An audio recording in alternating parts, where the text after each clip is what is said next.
নমস্কার, আপকামিং বাংলা চ্যানেলে আপনাদের সকলকে স্বাগত জানাই। আমরা সকলেই জানি 4ই মে আমাদের পশ্চিমবঙ্গে বিধানসভা নির্বাচনের ভোট গণনা আছে। ওই দিন ভোট গণনার পরে রাস্তায় একটা মিছিল এবং মানুষের উল্লাস দেখতে পাওয়া যায় এবং সেই সময় যদি বিদ্যালয়ে ছুটি হয় তখন ছাত্রছাত্রীদের বাড়ি যেতে অনেক রকম প্রবলেমের সম্মুখীন হতে পারে। সেই জন্য নানান জেলা থেকে সেই জেলার ডিপিএসসি একটা অর্ডার পাবলিশ করছে। এর আগেই আমি আপনাদের জানিয়েছি যে পূর্ব মেদিনীপুর অর্ডার পাবলিশ করেছে যে সমস্ত স্কুলকে মর্নিং করার জন্যে, এবং সেই ভিডিওতেই বলেছিলাম অন্যান্য জেলাতেও এরকম ম্যাচিং অর্ডার হয়তো আসতে পারে, এলেই আমি আপনাদের সঙ্গে সঙ্গে ইনফর্ম করে দেবো। তো সেরকম ম্যাচিং অর্ডার এসে গেছে। দেখুন কোন জেলায় কী কী অর্ডার এসছে আমরা একটু দেখে নিই।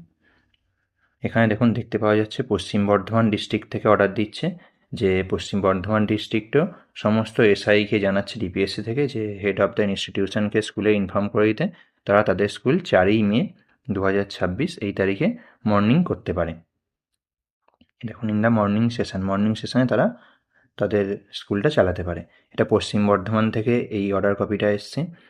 এবার দেখুন এটা মুর্শিদাবাদ থেকে অর্ডার কপি এসছে যে 4ই মে 2026 বিশেষ অসুবিধাজনিত কারণে মুর্শিদাবাদ জেলার কোনো প্রাথমিক বিদ্যালয় মর্নিং সেশনে স্কুল করতে চেয়ে আবেদন করে থাকলে সেই আবেদন মঞ্জুর করা যেতে পারে। অর্থাৎ এরা পুরোপুরি মুর্শিদাবাদ জেলা থেকে মর্নিং করার জন্য বলেনি, কিন্তু কেউ যদি আবেদন করে সেই আবেদন মঞ্জুর হবে, সেটা এখানে জানিয়ে দেওয়া হয়েছে।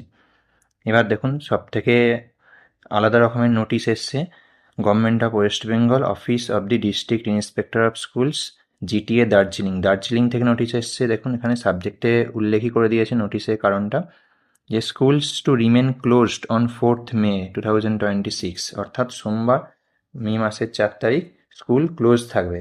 দার্জিলিংয়ের যত স্কুল আছে সমস্ত স্কুল কিন্তু ক্লোজ থাকবে, সেটা দেখুন এখানে অর্ডার কপিতেই জানিয়ে দেওয়া হচ্ছে। কমেন্টে জানান আপনি কোন ডিস্ট্রিক্ট থেকে দেখছেন এবং আপনার ডিস্ট্রিক্টেও এরকম কোনো অর্ডার এসেছে কি না। এরকম যদি কোনো অন্য ডিস্ট্রিক্টেরও অর্ডার আসে আপনি আমাকে কমেন্টে জানাবেন, এবং আমিও যদি কোনো ডিস্ট্রিক্টের এরকম ম্যাচিং অর্ডার পাই তাহলে অবশ্যই আপনাদের এই চ্যানেলে ইনফর্ম করে দেবো। আপনারা এরকম ভিডিও দেখতে চাইলে চ্যানেলটা অবশ্যই সাবস্ক্রাইব করে রাখতে পারেন। দেখা হচ্ছে পরের ভিডিওতে। ধন্যবাদ।